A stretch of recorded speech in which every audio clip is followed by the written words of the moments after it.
There was a lot of warning signs that it would have been abusive long term. Me getting punched like in my eyeball was my first one that I did ignore. I did marry him after that. But after we were married, whenever we got into arguments, he would legitimately beat his head against the wall and say that he was going to kill himself and blame it all on me and say that I did it. He would go into the kitchen, grab knives. Like, nobody in their right mind, in any sense, would grab a knife if they were sane. You don't do that if you're in an argument. You don't. That's, no. I don't care if you think it's for self-defense. Nobody gets a knife unless you feel like you're gonna have to use it. What did I do to him?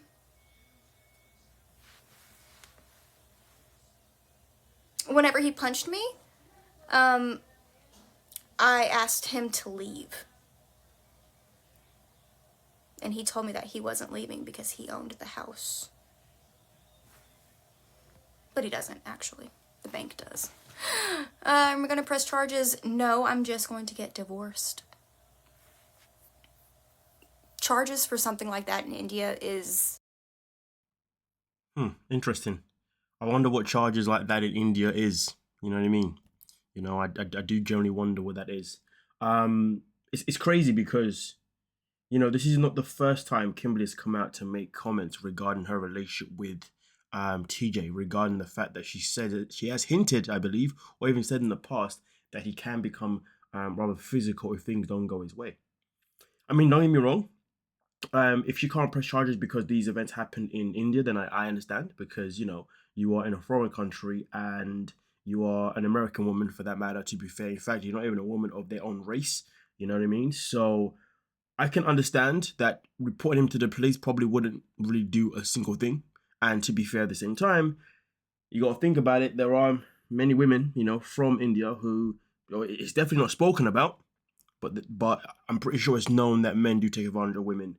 Obviously there as well. I'm not confirming that to be something that is true, but it is something that I've heard. So I'm not gonna. Because originally I was like, well, you should report him, but because it's in India, what can she do? Do you see what I'm saying? If you know, you know, and if you understand, you understand. But it is sad to hear these things. Now, to be fair, I want to know why she stayed with this guy for as long as she did, because, like I said, this information isn't exactly new. All right, this is something that I'm pretty sure that she has touched on in the past. But it does say here is, as much I cannot stand this woman, she doesn't deserve that. Glad she took herself out of that and wish her a good journey ahead. I mean, listen, I agree too. Definitely wish her a good journey ahead. Nobody deserves to be in a relationship where they are taken advantage of. It doesn't matter, whether or not I like you or people like you or whether I know you or I don't know you, whatever. End of the day, nobody deserves to be put in that position, because it is not fair, it is not nice, it is very unkind, it is ugly, it is horrible. But also on top of that, someone else came in and said she's awful, but I can see him being abusive. He was also terrible. I mean, to be fair, if you remember from the season stuff in particular, it was portrayed as if Kimberly was the one that was a complete nut job, whilst he was portrayed as somebody that was a bit more calmer and had a bit more of a sensible demeanor towards him. But let's be real, we all know now that there are certain people who behave a certain type of way in character, behave a certain type of way on camera, because they don't want they don't want themselves to be exposed for who they really are. But with that being said, though, here, as we can see, as we continue to dive into some of these comments here, stuff in particular, this comment reads, "That was the match from hell. I don't know how any American woman would be able to live, and that situation, not being able to use your kitchen. The mother sleeping with her son is too much." I mean, listen, I agree, absolutely. Also, on top of that, someone else comes in and says, "I was so annoyed that at the tail, they painted her as a psycho villain and him an innocent victim, which was 100% untrue." And you know what? I agree, because the fact that he was choosing to stay with her, considering that she was an alleged psycho villain, made no sense. And let's not forget, on the show, they broke up. I'm pretty sure at least one or two times as well, where they wasn't even gonna do the wedding. So there were signs where they would both kind of break up, but yet he would still allow her back in, or he'll be the one to go and chase her. Those things just didn't add up. You know what I mean? But also on top of that, here it continues by saying that they were equally bad, but focus on her bad clips. I'm not surprised. He was abusive at all, which is sad. Which is very sad at its utmost. least, if you know what I mean. But with that being said, though, let's get into this comment itself in particular here.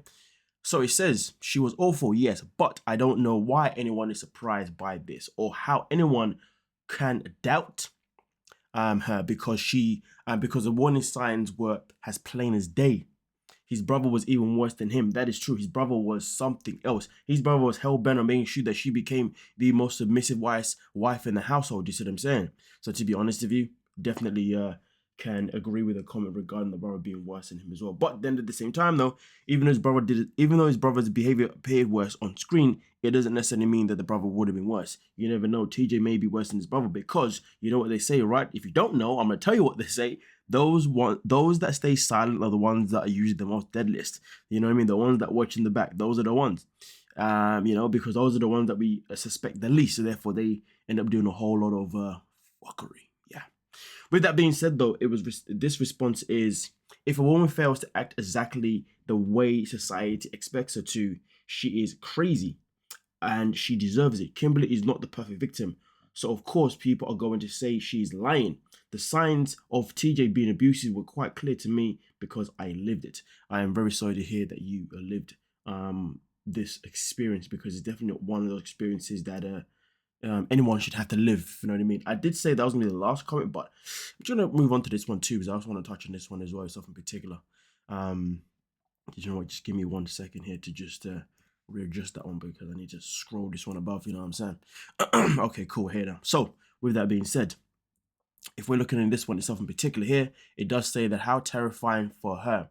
I don't know anything about the laws in India, but it doesn't seem like they protect women at all. I always thought it would have been awful to live in that house with all of them anyway. Absolutely, do you know what I mean? And just bear this in mind, if she's living in the house with everyone that's TJ's family, well, yeah, who's going to be there to defend her?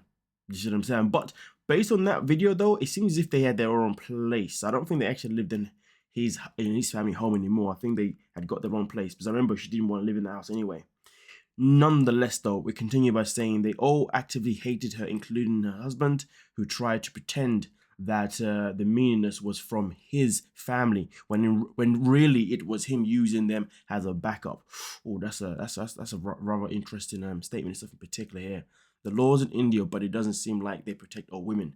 And this person says here at the same time, there have been numerous instances of gang rape of women in India. Most recently, there was a female doctor who was taken advantage of to death, in the same hospital she worked in. Multiple women in India have been burned alive for reporting their situations of being taken advantage of. Just replacing the word with something a bit more friendly, should I say. Yeah, I'm definitely not a fan of that type of words. I'm not a fan of many words, to be honest with you, but sadly it's the life that we live in. Now, with that being said, the question is, what is your thoughts on the matter itself in particular? Let me know what you're thinking down below in the comment section regarding, obviously, Kimberly coming out to explain that TJ was not necessarily the best of husbands. Pretty